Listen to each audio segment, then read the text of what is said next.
time now to investigate the Nguoi Rung, the Bigfoot of Southeast Asia. But first, the trivia question of the day. Let me extricate it here from its paper prison.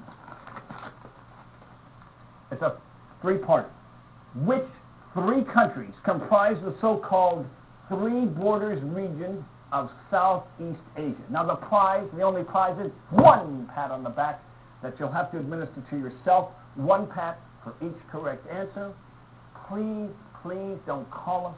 We don't have any operators to take your calls, and if we did, we still could not afford prizes. I'll take a sip of water and be back momentarily with the correct answer.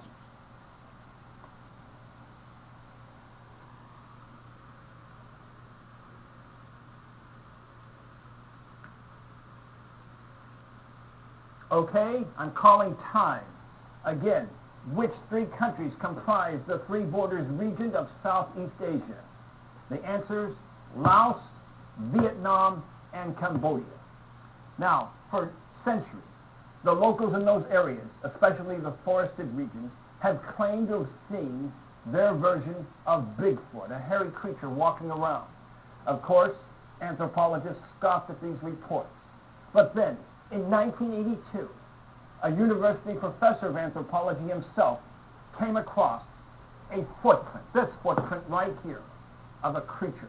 Now, its length was 11 inches, not necessarily gigantic, but its width, 6.5 inches, certainly non-human-like in nature, and it had very long toes. That footprint here in orange. Now, what that isn't proof positive of a Bigfoot creature in Southeast Asia, but it's certainly some evidence. We do not have any photos of this creature, but the anecdotal reports seem to confirm that he's about 5 or 6 feet in height, has dark brown or black hair covering his entire body.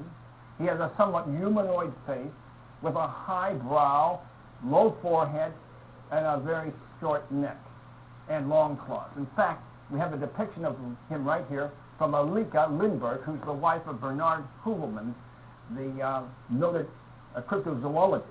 Now, I have to agree, this looks like a mean cuss if there ever was one.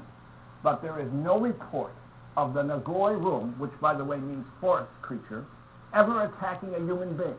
He looks mean, but he has a tender heart. Now, there's some other reports we have, that he seems to like to shake trees to get the insects out. He's a herbivore, an insectivore. He will scratch a tree, such as a banana tree, to get the sap out with his claws, and he does something I've never heard of before with any creature. To mark a tree he wants, he will leave his own blood. How about that? And it's even reported in some cases that the Nguoi Rung, even though shy, will sometimes come up to a campfire and sit down with humans, mumbling something unintelligible. Perhaps that's an exaggeration, I don't know. But recently, in Vietnam, 4 new creatures have been discovered that were never known before. They're not that exciting. 2 are muntjac deer, that's a barking deer that actually makes a barking sound. Another is a spindle-horned goat, and a 4th is a pheasant. But again, new entities still seem to exist in the forested regions of Southeast Asia.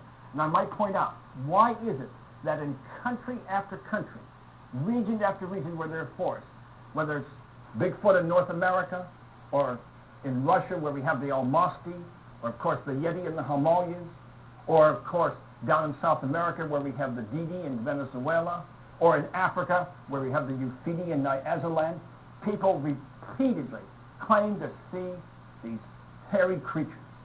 Are they all lying? Are they all deluded? Or are there still creatures out there to be found? I think there is a strong possibility that the Nguoi Rung, the Bigfoot, and the Didi all actually exist. It's just a matter of time before we do verify that they are members of planet Earth. No doubt about it.